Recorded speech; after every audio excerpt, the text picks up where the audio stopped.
إبراهيم دياز الوافد الجديد للمنتخب المغربي. لاعب ريال مدريد يصرح: لم أمارس أبدا ضغوطا على الاتحاد الإسباني. أشعر بأنني إسباني بنسبة 100% ومغربي بنسبة 100%.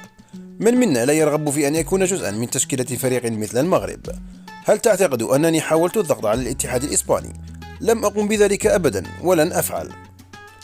تم اتخاذ القرار باللاعب للمغرب، ولا يوجد حاجة للتفكير فيما كان سيحدث لو لم أكن أرغب في تغيير أي شيء. لم يكن لدي اعتبار لما إذا كان لويس دي لافوانتي سيتصل بي أم لا عندما اتخذت قراري. أنا مقتنع بقراري باللعب رفقة المنتخب المغربي 100%. أنا دائما أفكر بقلبي، وهكذا كان الأمر هذه المرة أيضا عندما اخترت المغرب.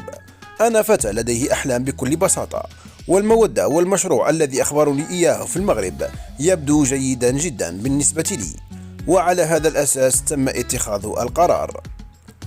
إذا كان علي أن أسجل هدف في مرمى إسبانيا سأكون سعيدا بالطبع.